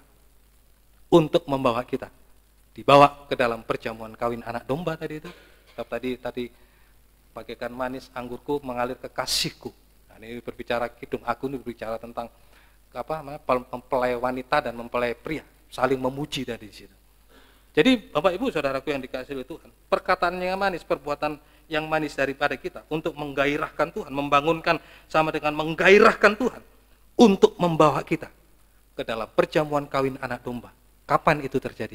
Kalau Tuhan Yesus datang kedua kali di awan-awan yang permai untuk menjemput gereja Tuhan yang sudah tadi itu dibentuk, bukan dibentuk menjadi tubuhnya Babel, tetapi menjadi tubuh Kristus yang sempurna, yang siap untuk menyambut kedatangan Tuhan di awan-awan yang permai, untuk membawa ke dalam perjamuan kawin anak domba, pertemuan muka dengan muka di awan-awan yang permai.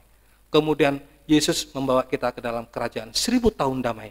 Di situ kita akan menjadi imam-imam raja-raja selama 1000 tahun. Selesai masa 1000 tahun damai, kita dibawa ke dalam Yerusalem yang baru, itulah surga kekal selama-lamanya. Ya inilah Bapak Ibu yang bisa saya sampaikan di dalam pendalaman Alkitab tentang Matius 6 ayat 1 sampai yang kedua ini. Tuhan ingatkan bagi kita semua. Ingat dalam melakukan kewajiban agama kita, harus tetap mengingat nama Tuhan. Harus tetap mengutamakan firman Tuhan. Firman Tuhan yang membawa kita tadi itu.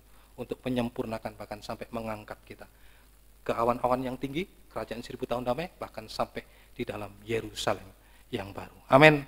Tuhan Yesus memberkati. Saya rindu kita akan nyanyikan satu pujian. Berkaryalah Roh Kudus di sini. Biarlah firman Tuhan membentuk kita untuk menjadi sesuai dengan firman Tuhan. Sempurna ke arah Yesus sebagai kepala. Itulah gereja Tuhan yang sempurna, menjadi tubuh Kristus yang sempurna. Amin. Tuhan Yesus memberkati.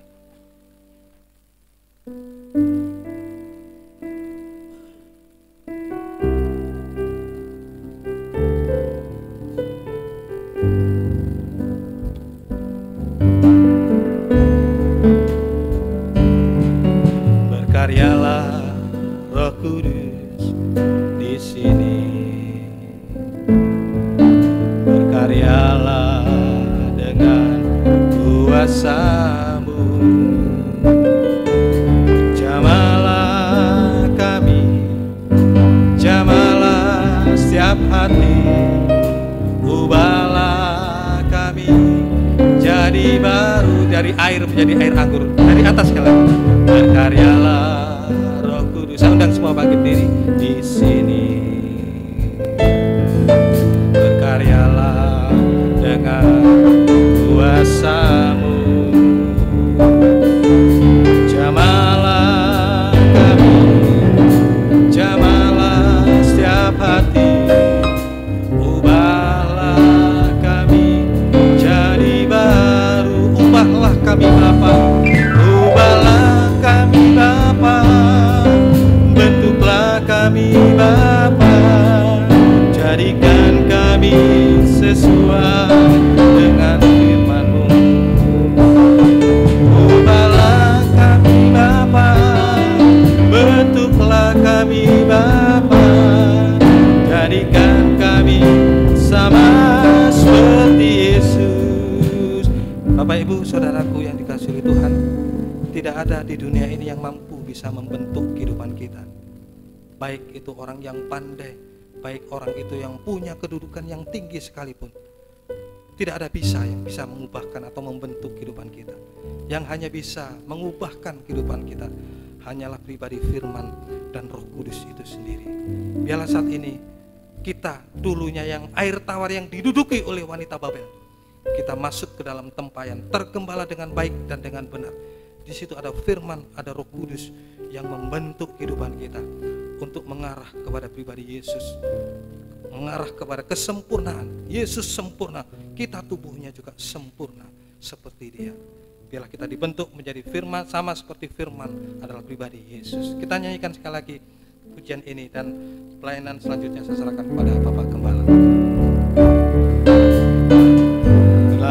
Roh Kudus di sini.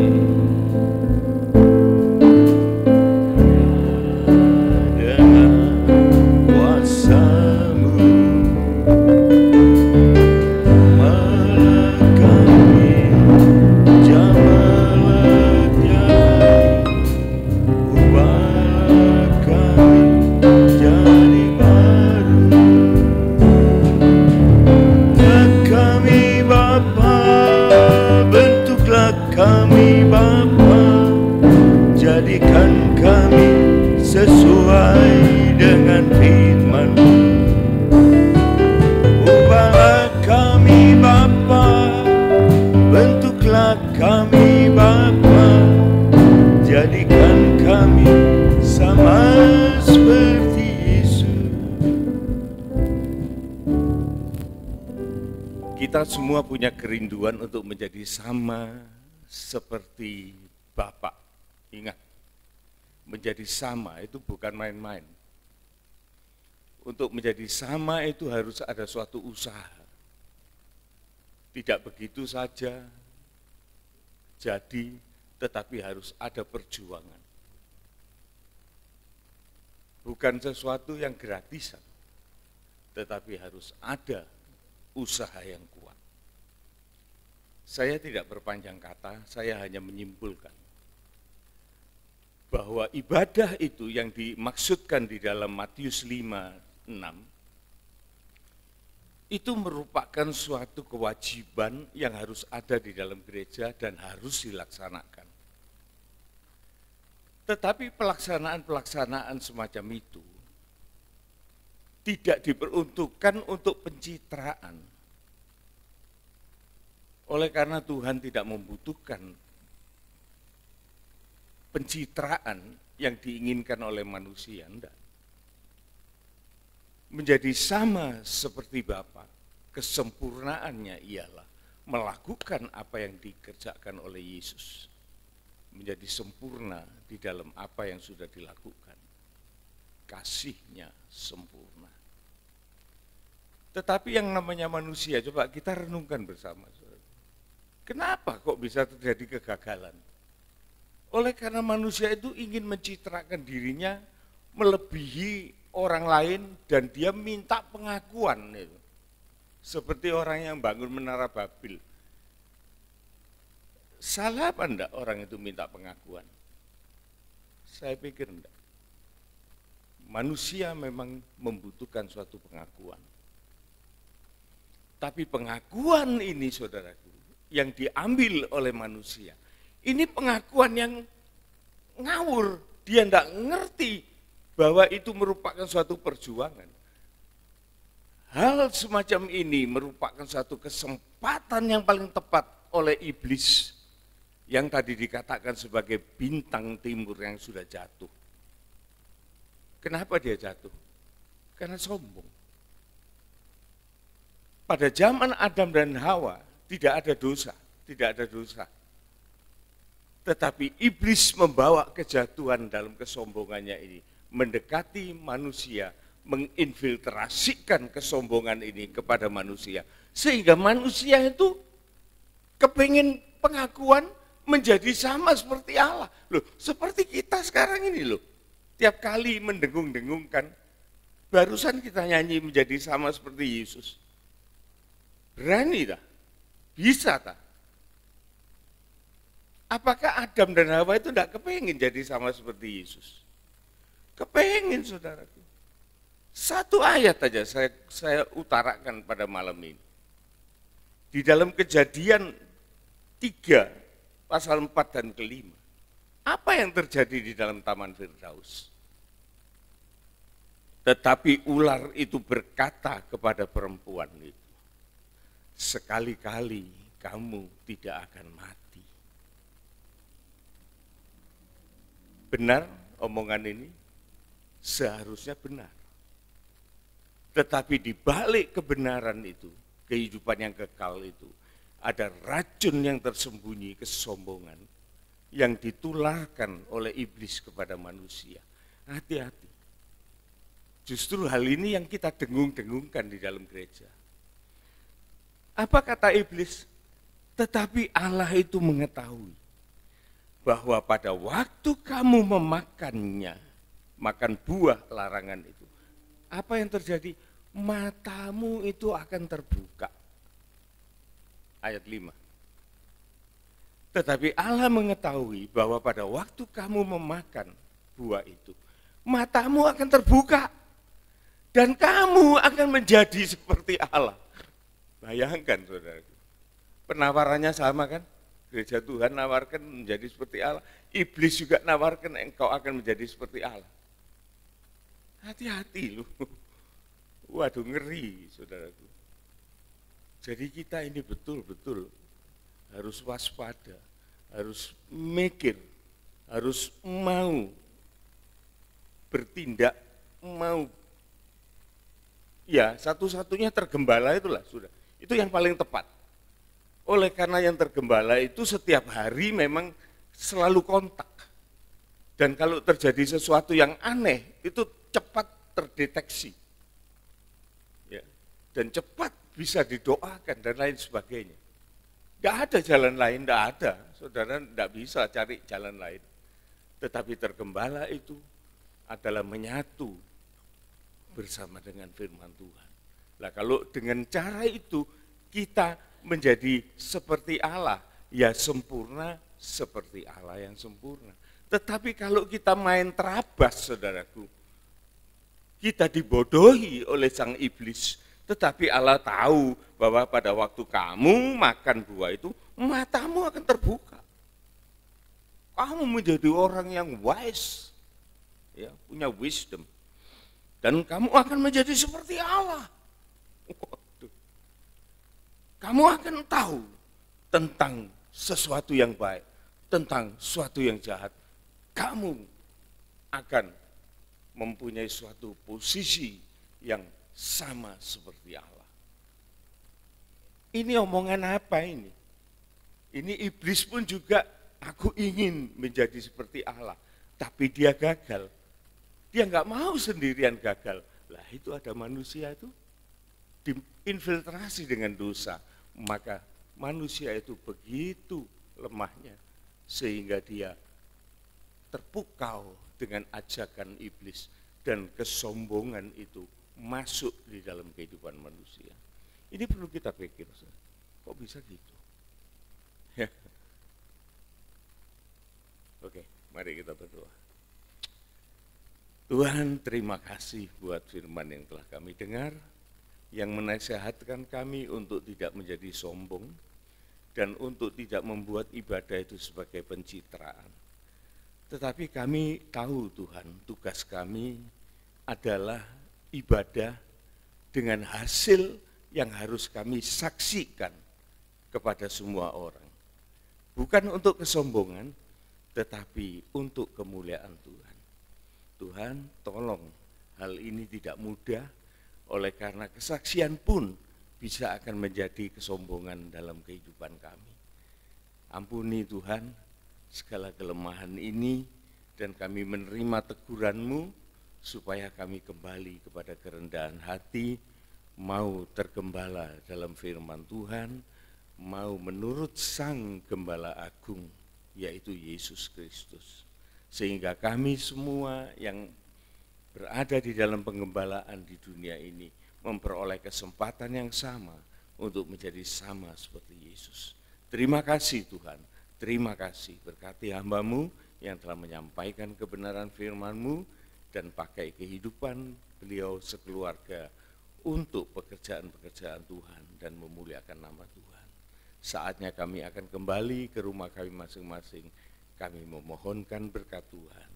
Saudara-saudaraku sidang jemaat yang dikasihi oleh Tuhan, terimalah segala berkat anugerah, kasih sayang, kasih setia dari Allah Bapa, Putra, dan Roh Kudus, disertakan juga dengan berkat-berkat damai sejahtera, sukacita kerajaan surga, keselamatan kekal permanen di dalam kehidupan anak-anak Tuhan, dalam kehidupan kita semua, dan sampai Maranatha Tuhan Yesus datang kembali. Pulanglah dengan segala berkat ini dan ditambahkan dengan berkat-berkat jasmania untuk kami boleh hidup layak di bumi dan dipersiapkan untuk juga menjadi berkat bagi sesama. Dalam nama Tuhan Yesus Kristus kami sudah berdoa. Amin, amin, amin. Tuhan berkati.